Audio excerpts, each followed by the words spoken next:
眼前这家博物馆里藏有全国最嬉皮笑脸的青铜乐，有失传多年的西汉典籍，有郑板桥笔下的人间山水，还有上古时代的薄壁陶碑，其工艺之高超，连今人看了都叹为观止。这家藏品丰富的博物馆便是位于山东济南的山东博物馆。大家好，我是徐工，这次一定点关注，下次旅行不迷路。之前我们在山东博物馆逛过了1楼和3楼，这次我们来到2楼，从史前时代开始，一路看遍山东的古今往事。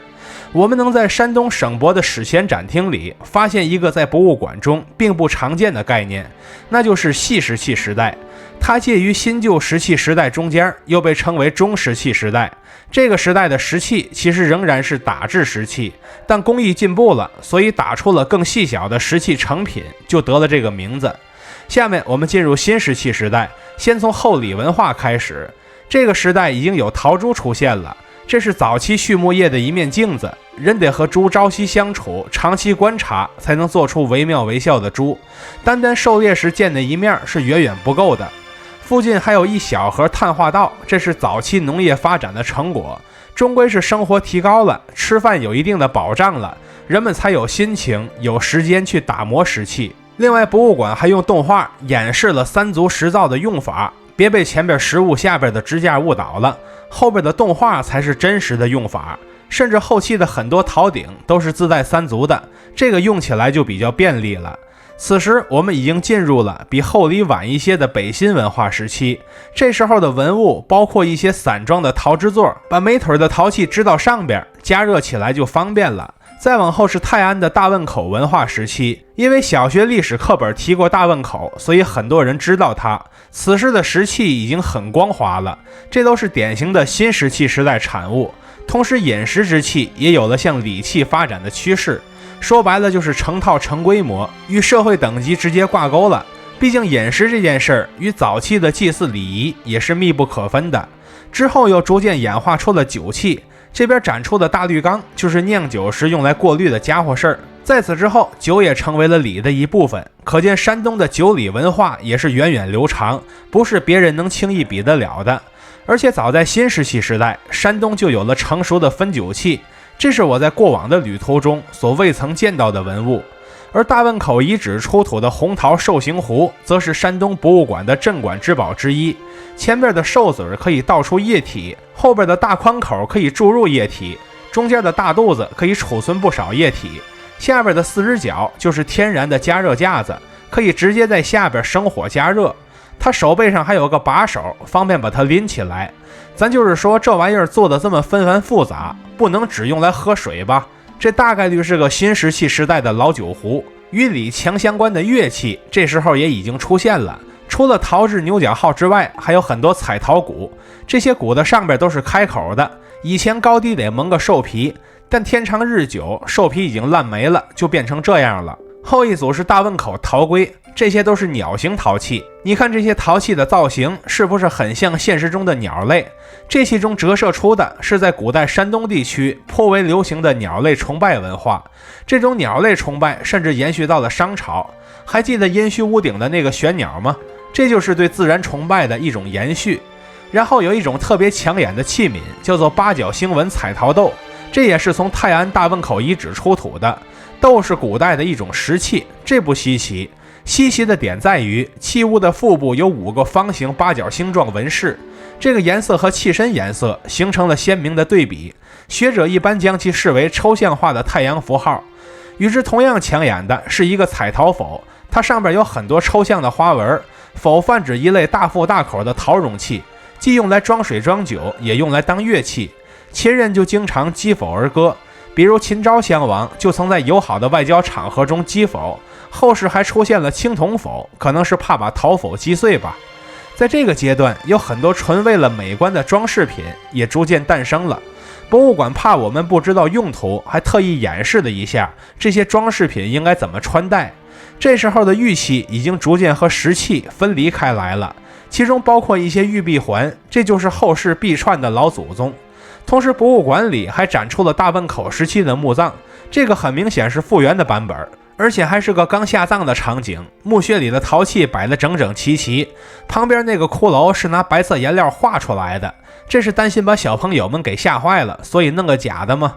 不过不远处就有一个脑洞大开的真骷髅，这个人在生前做过古老的开颅手术，而且手术后还真的活下来了，他就是中国最早的开颅手术实例了。现在我们进入距现在更近的龙山文化，这边的特色文物是章丘程子崖出土的黑陶器，因为它距离龙山镇很近，所以用了龙山这个名字。不过现场展出的文物也不全是程子崖的，还有从淄博出土的黑陶眼，它不在龙山，但仍属于龙山文化的范畴。后边的蛋壳黑陶糕饼杯也是镇馆之宝之一，它是在日照出土的，也是龙山文化的代表性器物。做这样的杯很难的，它的杯壁平均厚度都不到 0.5 毫米，别说是在古代，就是现在做这么一件也不简单了。所以这不是一般的杯子，只有身份显赫的人才能用它喝酒。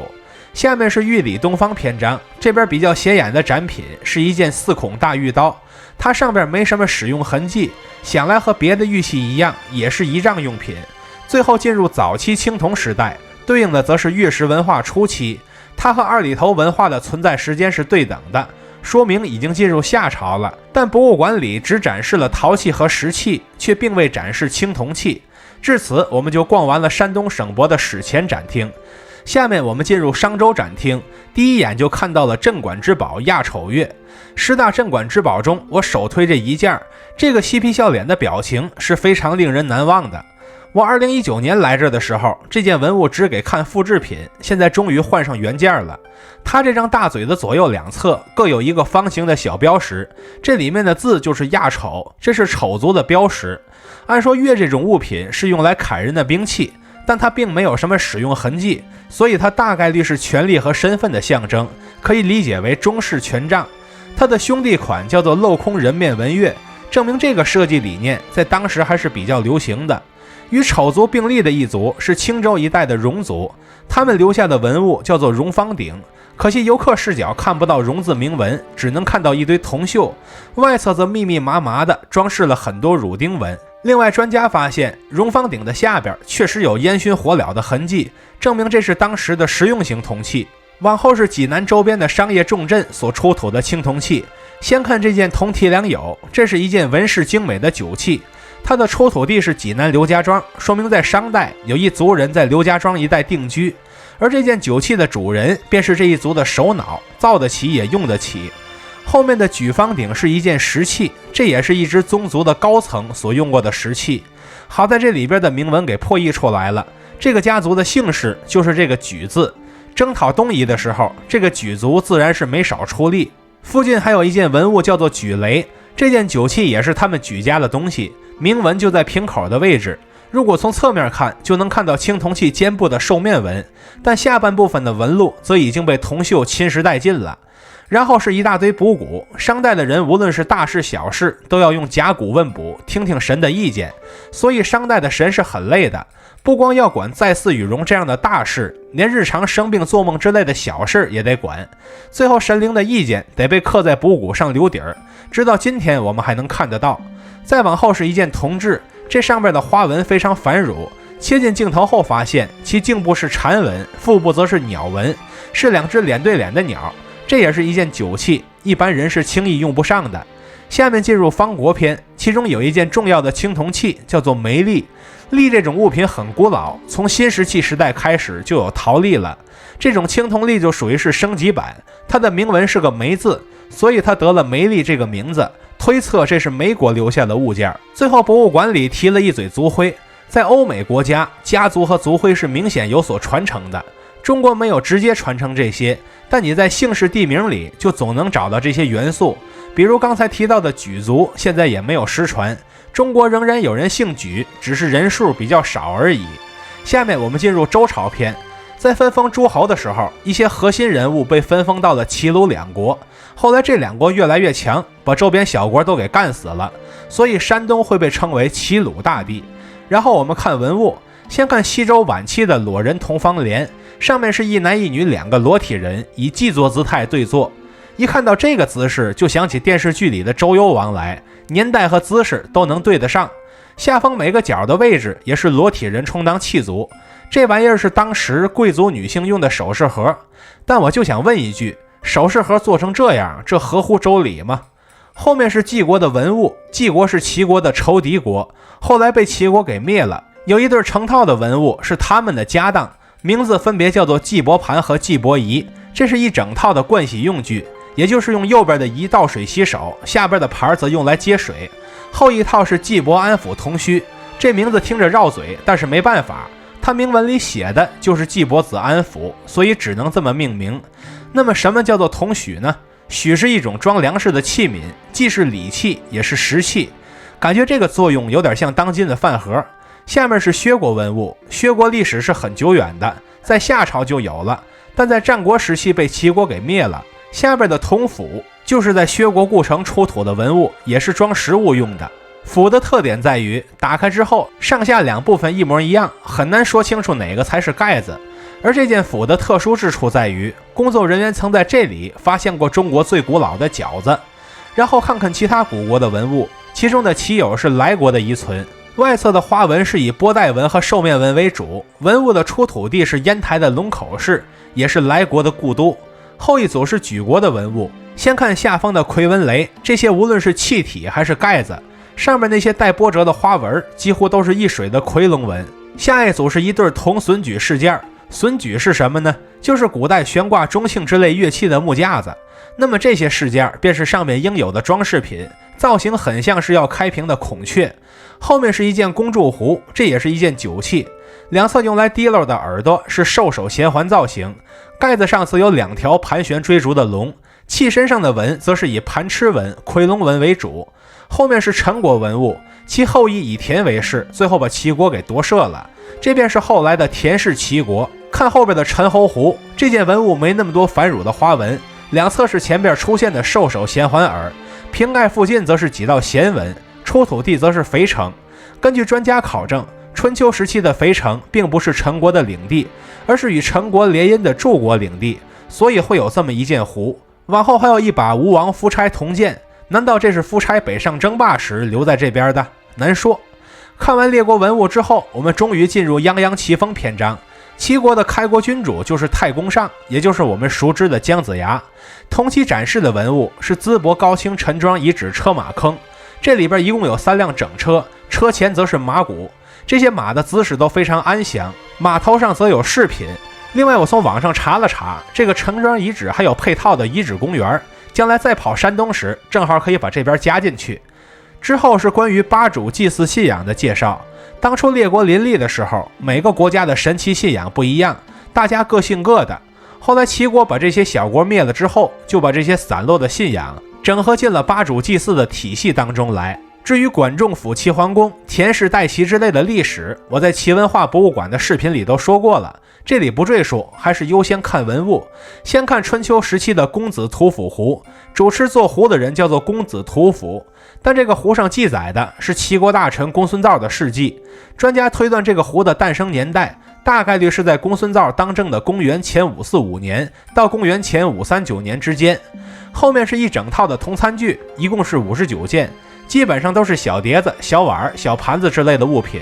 在出土的时候，这一整套餐具都被落在一个铜罐子里边，这种能收纳的铜餐具叫做套碟铜餐具。一般来说只有齐国有，别国没那么严丝合缝。齐国的都城叫临淄，故城的位置就在淄博临淄区以北。淄博我去过好多次了，但这个地方没去成，也忘了是因为什么原因了，反正将来有机会就得补上了。现在我们可以在博物馆里看到那个时代留下的铺首衔环，然后是一组章丘出土的彩绘乐舞陶俑，全套一共38件，身上是红黑2色的衣服彩绘，工艺流程是先烧俑后画衣服，这颜色能保留到现在可以说是殊为不易了。它所复刻的是齐国贵族乐舞的盛大场面，而它附近的视频则把这个场面给复活了。齐国的立国之本便是工商于盐，毕竟齐国是临海之国，想要煮盐也很方便。此外也有其他的工业品，不过铸造类就不多说了。前面看多少青铜器了，不如看点不一样的。我们来看后面的多色拼接刺绣镶边百褶裙，这是战国时期的纺织品，不知是怎么保留下来的。虽说颜色几乎已经褪尽了，只剩下2种颜色了，但也是不容易了。附近还有一件皮履，这是战国时期的老皮鞋，看着不是很大，我这43号的脚估计穿不进去。后面还有一件红色绢地刺绣残片，这就不如前几样更完整了。后面复原的场景就是帷幄，运筹帷幄中的帷幄。不过这边的文物就只剩下那些转角处的零部件了，而周边的其他木杆子则是全新的，用它们来衬托这些战国的铜围架零件，属于是为了一碟醋所特意包出来的饺子。然后我们进入周礼在鲁篇章，这边说的就是鲁国。我们来看看鲁国的文物，先看这件鲁大司徒圆鱼，这是一件椭圆形水器，其两侧有2个耳，下方则有2个足。大司徒是官职名字，圆是司徒后世元的名字，鱼则是这件青铜器的名字。再往前走就看到了下一件镇馆之宝宋簋，它肩部的花纹是切须纹，是抽象化的动物形象，动物的品种已经难以辨认，只能看出是个 S 型。腹部的花纹则是典型的瓦楞纹，其两侧的抓手是兽首半环耳，足上有兽头。器物上的铭文大意是周天子继位后给宋这个人升官了，还赐给他衣服宝物，事后铸造一套青铜器以为纪念。眼前的宋簋便是这套青铜器中的一件。下一件鲁国大玉璧也是镇馆之宝之一。鲁国这样的国家有几个玉璧不稀奇，但有这么大个的玉璧那可就比较厉害了。个头大也就算了，关键是花纹还繁复精美。它的花纹里外共有3层，内外层是合手双身龙纹，这上边的龙都是一个脑袋俩身子，红圈是龙首，黄圈就是龙身子，中间是一圈古纹，分割它们的则是绳纹。后面的文物则大都是从曲阜鲁国故城出土的，其中有2件文物让人印象深刻。先看这边的祖玉佩，就是很精美华贵的饰品，我们还能在这上边看到熟悉的龙图腾。另一件是铜扑，这也是一件石器，上面焊接的3只禽鸟就是方便开盖子的抓手，可以说是既实用又有设计感。下一个知识点是君子6艺，其中有些东西现在的人已经不学了，但像是勾股、方程之类的数学知识，可是一路被传承到如今了。展厅的最后处将稷下学宫和雅典学院做了对比，我们不难发现，两者从建立时间到命名方式，甚至运作方式都是高度近似的，所以两者被视为人类文明的双臂。至此，我们就看完了山东博物馆的商周展厅。下面我们走进秦汉隋唐展厅，进门就看到一块闪闪发亮的黑石碑，这是泰山刻石的复制品。复制品好啊，它好就好在声光电随便往上造，啥都不用考虑。而真正的泰山刻石相传为李斯所写，它藏在如今泰安的岱庙之内，现仅存10字，其中包括陈去疾、陈情已、陈7个整字，以及思妹死3个残字。那么山东为什么会有秦碑呢？这得从秦始皇统一6国说起。他在兼并6国后办了一件大事儿，那就是泰山封禅。看完泰山封禅的时间表后，发现自宋真宗以后都没人去泰山封禅了，最多只是祭祀。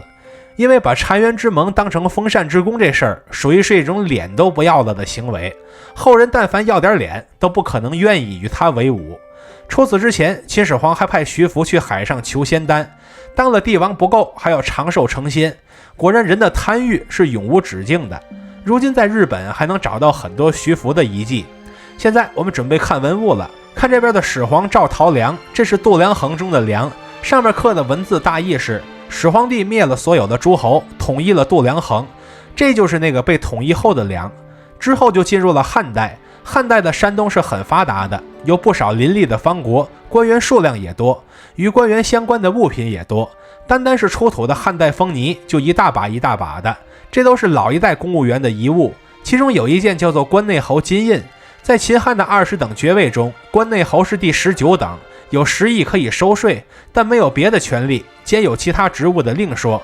后面一水的铜鎏金饰件都是曲阜九龙山西汉墓群出土的文物。这边的第一位墓主是汉景帝的儿子鲁王刘虞，之后承袭爵位的子孙也都被埋葬在了这里，所以出土文物的规格不低。博物馆怕大家看不懂怎么用，还弄了个轮子做了个演示。然后是一大组兵马俑，这个是在淄博临淄区汉墓陪葬坑里出土的山王村汉墓俑阵。博物馆所展示的这一部分是以部族俑居多，此外还有少量的车马俑、建筑物，另外中间还有一头老牛把 C 位给占了。当时的山东有不少有钱人，所以很多出土的物品也是能代表当时生活水平的。比方说淄博临淄区出土的这个陶厕，其造型就是铺了砖的厕所，院子造型也很规整，就不太像是平民家的产物。旁边那件是陶享堂，享堂一般建在墓地区域，供死者亲属祭祀先人或者守孝时居住所用。它就是古墓配套的地上建筑。如今存世的汉代古墓，其地上建筑大都不复存在，但通过这个陶享堂也可以想象一下汉墓的本来面貌。前面还有一件绿釉陶狗，汉代的绿釉一般是用铜的氧化物所烧制出来的颜色，这个烧的还挺均匀的。后一件是汉代的玩物伯琼，这是一个18面的骰子，其中16面写的是数字，上面写的是交字，指的是进行有利的动作，下边被盖起来的方向则是一个不利的动作。然后是一根长杖，叫做龙首错银木壁铜杖，壁指的就是中间的木柄，展牌说它是通体错银，但看到实物后感觉木壁上并没有错银痕迹，也就两头是铜错银的样子。后面进入罢黜百家独尊儒术篇，我们能在这边看到西平石经残石，这是在东汉末年蔡邕等人所抄写的官方版儒家经典，这也是后世的标准样本，可以避免四书五经传抄时出错误。可惜战乱期间石碑被毁，如今只剩一些残片了。再往后是镇馆之宝之一银雀山汉简，它是在临沂银雀山汉墓中出土的文物，所以得了这个名字。其内容包括孙子兵法、孙膑兵法、六韬等大量先秦古籍，还有一些被视为流失的资料，而且是较早的写本。对于专业的研究者来说，这些汉简是非常珍贵的。比起其他的镇馆之宝，这些汉简明显拥有更大的信息量，但游客看不出那么多的细节，所以我们只需知道它的价值，稍微看看就可以了。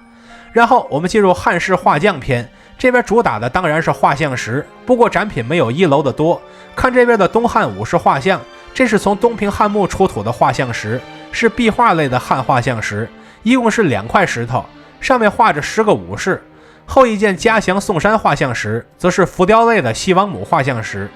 之后的东平汉墓壁画也是10大镇馆之宝之一，其年代对应西汉晚期至新莽时期。博物馆给展示的壁画只有这么2块，除了展示人物之外，还展示了一座建筑。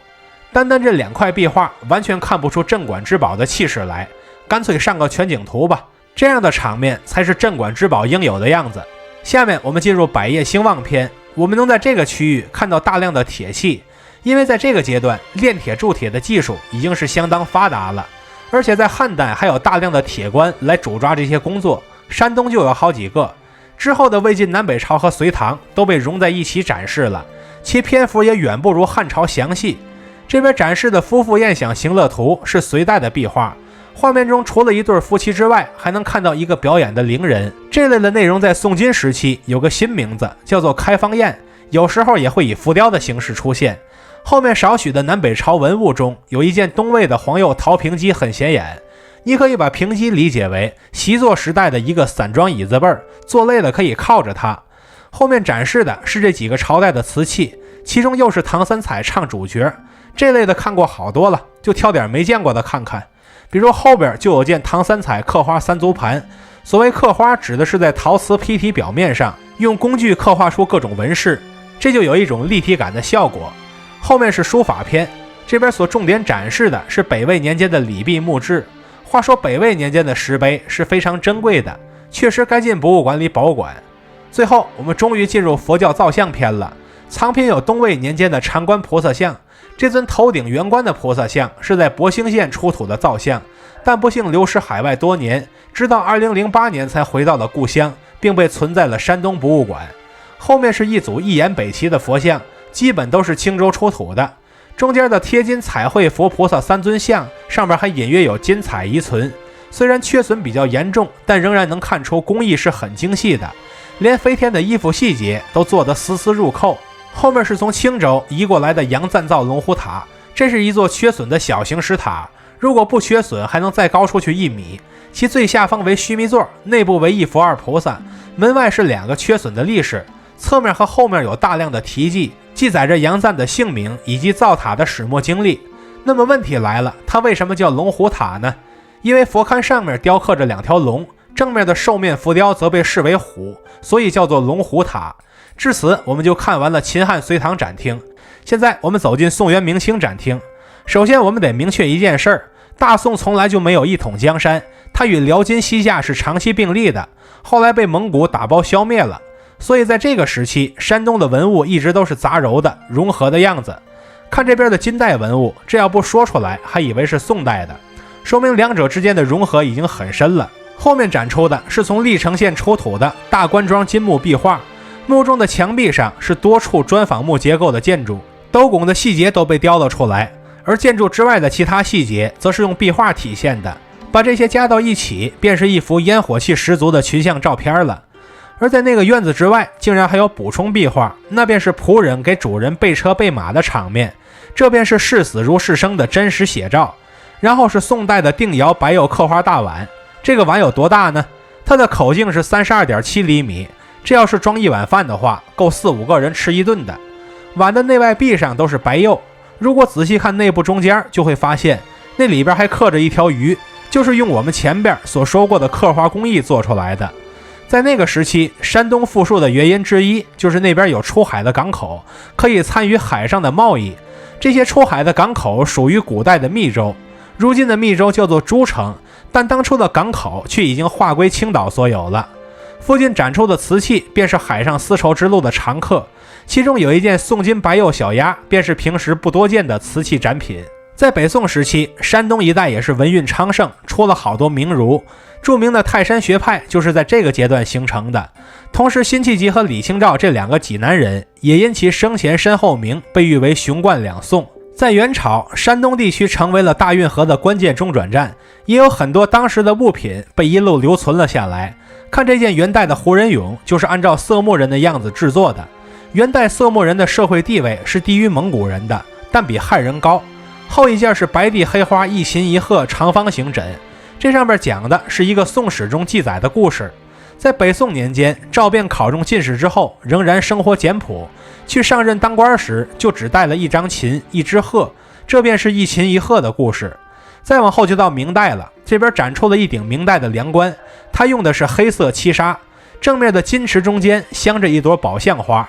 若不戴上这顶冠，世人怎知我位列朝堂，识君俸禄？其后方的冠耳是蝴蝶翅膀形状的，冠顶上还能看到5道皮梁，细节基本都是完好的。这也是中国已知的现存唯一的凉冠实物。然后是明清的文脉绵延篇，这边的展品多是书画作品。我们能在这边看到刘墉的书法。刘墉是清代的名臣，是山东诸城人，常被后人戏称为刘罗锅。至于最后一件镇馆之宝清正蟹双松图轴，则只展出了复制品，因为书画脆弱，很少能看到原件。正蟹号板桥，所以世人多将其称为正板桥。下一件重要的展品是在凉山县宋金河固道中出土的大木船，它被称为凉山古船，脚下的玻璃栈道上复原了船拉货的场景。随船出土的铁锚上说是有明洪武年间的题记，题记按说应该是在85斤字样的后边，但在现场是看不到的。专家根据以上资料推测，这艘船也是明洪武年间的产物，同时也是这个时候被废弃掉的，但它却穿越了漫长的岁月，被一路保留到了今天。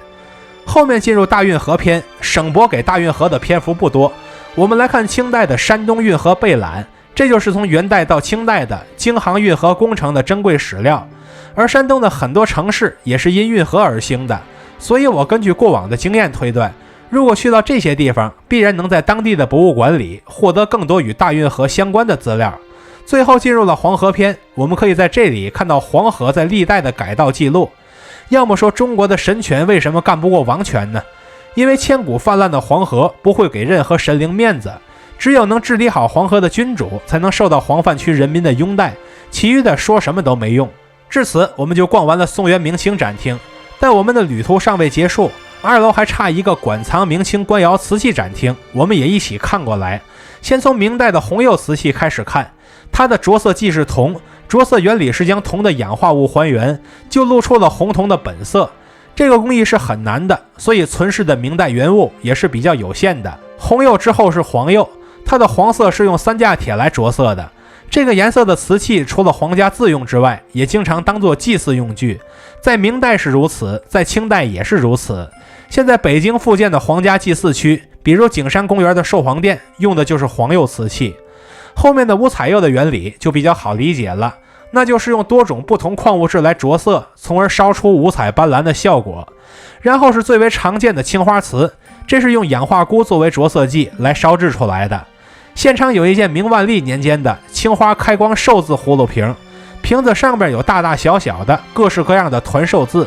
除此之外葫芦也有福禄的谐音，所以这个造型在瓷器中也是很热门的。下面我们进入清代官窑瓷器篇，这个朝代的瓷器可以说是集了历代的大成。我们先从釉里三彩看起来，这三彩的来源分别是铜、铁、钴的氧化物，三者各自的温度临界点是不一样的，所以烧制很难，成品不多，存世的成品就更少了。下一组是很精致的小杯子，这些是五彩12月花卉纹杯，一共是12个杯，每一个杯上都有一朵花，每一朵花都代表一个月，合到一起便是12个月的节令花卉。再往后是祭红釉，相传当年烧窑时，一位窑工的女儿以身为祭，跳进窑中，鲜血染红了所有的祭器，视为祭红。这和前面的红釉不一样，它颜色是一种深沉的红，所以它也常用于祭祀场合。祭红釉对面的几件乍一看也是红色的，其实上面还有其他杂色，这类瓷器叫做窑变釉。在一开始烧制的时候，就故意在着色剂中混入一些其他的杂质，烧制之后的成品就会变出色彩斑斓的效果，这就叫窑变釉。下面进入乾隆年间的瓷器，乾隆帝的审美偏好大家都是知道的，这边的斗彩缠枝连纹折尖贯耳尊就很能代表乾隆的审美，特征是花样繁复多变，在原有青花瓷的基础上又额外添加了红彩，而且这瓶子上上下下没有一块地方是闲着的，除了花朵、团寿字和如意头之外，其余都用缠枝连纹给填满了，可以说是繁缛到极致了。后一件青花釉里红缠枝牡丹纹大瓶也是乾隆年间的瓷器，它虽然没有前一件那么繁缛，但总体的审美原则是一样的，那就是不让瓶子的任何一个地方闲下来，能铺满的都要铺满。至于后面那件乾隆年间的青花缠枝连纹赏瓶，它比其他时代的瓶子繁缛，但和其他的乾隆瓷器一比，这已经算是比较素净的瓶子了。然后是乾隆年间的斗彩八宝云龙纹盖罐，瓶身上和瓶盖上的装饰是一整条青绿色的龙，瓶子肩部的元素则是佛家的八宝，这是清代文物中的常见元素。另有一类瓷器叫做蛋黄地青花，是乾隆年间特有的瓷器品牌，这是把青花瓷的白色底子给换成了黄色，着色剂则是金属锑的氧化物。往后看到一个茶叶末釉瓶，这个造型很素净，没有乱七八糟花纹，因为这是嘉庆年间的瓷器，审美风格也为之一变。不过到了清道光年间，这个审美风格又给变回去了。看这件外粉彩内青花连纹盘，看名字就知道外边是粉彩，里边是青花，而且花纹外侧还描了金线，这个造型实在是太繁缛华丽了。展厅的最后一组瓷器是同治大婚瓷，清朝的皇帝里混上大婚待遇的并不多，同治帝就算一个。当时在江西巡抚的主持下，匠人为这场婚礼定制了7000多件瓷器，配色则是以眼前的明黄为主，这些瓷器就是博物馆中常见的同治大婚瓷。至此我们就看完了明清官窑瓷器展厅，也逛完了山东博物馆的2楼。我们在这场旅途中发现，山东省博的10大镇馆之宝有9件都在2楼，他们所代表的是齐鲁大地过往的千年历史。我之前听过一句话，文物是时间彼岸的蜃景，虽然我们不能穿越到古代，但可以通过这些古代的遗存来抽窥古人的生活，以及他们的喜怒哀乐，还有从他们身上一路流传到我们身上的文化符号。当我们走进博物馆中，就会通过这些古老的遗存，看到远超一生长度的风景。看到这里的朋友，欢迎点赞、收藏、加关注，和徐工一起读城，一起旅行。